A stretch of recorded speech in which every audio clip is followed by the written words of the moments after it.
బాలుడు ముందుకు నడిచాడు. చుట్టూ నేలమీద కఠిన శిలలు, పర్వతాలు, ఎండిన మోళ్లు.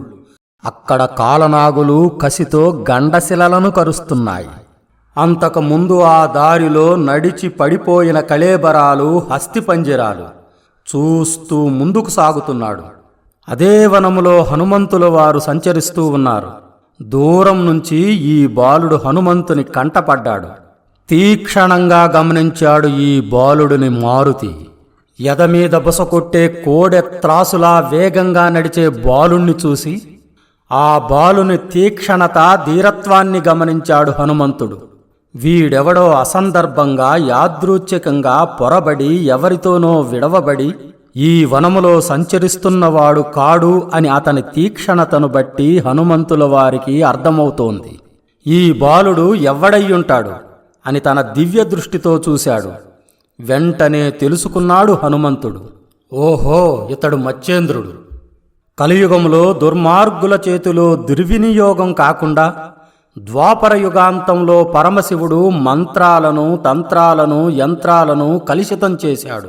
స్వార్థపరులకు చిక్కకుండా సాధనా మార్గాలను కూడా అయోమయపరిచాడు. సత్యదృష్టి, మనోనిశ్చలత, భూతదయ, దేహదారుఢ్యము, దైవ విశ్వాసము లేని ఈ పిదపకాలములో ఈ విద్యలను మరుగుపరిస్తే జన్మ జన్మాంతర పుణ్యపురుషులు ఏ సాధనతో ఉద్ధరింపబడతారో, కలియుగంలో జన్మలందుకున్న పుణ్యాత్ముల కొరకు, వారి సిద్ధోపదేశాల కొరకు పరమశివుడు వెతికిన తరుణోపాయమే ఈ బాలమచ్చేంద్రుడు. ఇతడు రానున్న కాలంలో తపస్సు చేసి సకల సాఫల్యాలను పొందుతాడు. దేవతలను మించిన మహిమాన్విత సిద్ధపురుషుడవుతాడు. లోకోద్ధారకుడవుతాడు. లోక కళ్యాణం చేస్తాడు. విశేష బుద్ధి కలిగిన తపస్సులు అంతఃకరణాలను పరిశుద్ధం చేసుకోవడానికి మిక్కిలి భక్తితో, పరమానందంతో భవబంధాలను విడిచి తమ ఆయుష్ను నిరుపయోగంగా ధారపోసుకోరు. దురాభ్యాసాలనే సముద్రాలను దాటుతారు. తమ జీవితాలను పరమాత్మకు సమర్పిస్తారు.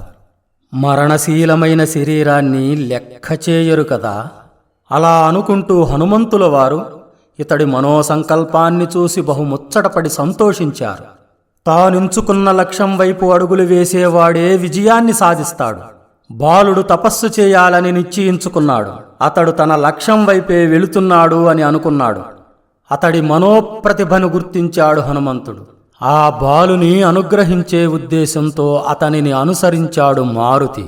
ఆ బాలుడు బహిర్ప్రపంచాన్ని మరిచిపోయి శివుణ్ణి జపిస్తూ అహంకారం విడిచి బంధనాలను త్రెంచుకున్నాడు. ఇంద్రియాలన్నిటినీ మనస్సులోనూ, మనస్సును ప్రాణమయందు, ప్రాణాన్ని అపానముయందు, అపానాన్ని మృత్యువుయందు, మృత్యువును పాంచభౌతిక శరీరమునందు, శరీరాన్ని సత్వరజస్తమో గుణాలయందు, గుణత్రయాన్ని అవిద్యయందు, అవిద్యను జీవునియందు, జీవుడైన తన్ను అవ్యయమైన పరబ్రహ్మముయందు లయము చేసి పిండాండమైన తనను బ్రహ్మాండంలో కలిపి జుట్టుముడి వదిలి పిచాచం పట్టిన వాని వలె, చెవిటి వాని వలె, జడుని వలె, ఏమీ అక్కరలేని వాని వలె చిత్తంలో పరమాత్మను నిలుపుకొని ముందుకు సాగుతున్నాడు బాలమచ్చేంద్రుడు. సకల భూతాలకు, ఇంద్రియాలకు నిలయమైన హృదయములో విషయాలను ప్రవేశింపనివ్వలేదు బాలుడు. మహదాది తత్వ సమూహాలకు ఆధారభూతుడు, ప్రధాన పురుషేశ్వరుడు అయిన శాశ్వత పరబ్రహ్మమును తన హృదయ పద్మంలో నిలుపుకున్నాడని గమనించాడు హనుమంతుడు. బాలునికి దర్శనమిచ్చాడు. తన అస్తిత్వాన్ని చెప్పి మార్గనిర్దేశకం చేశాడు. నిర్మలమైన మనసుతో హనుమంతుల వారు ఆ బాలుని ఆశీర్వదించారు. బాలమచ్చేంద్రుడు రామభక్త హనుమంతుని చూసి సంతోషించి నమస్కరించాడు.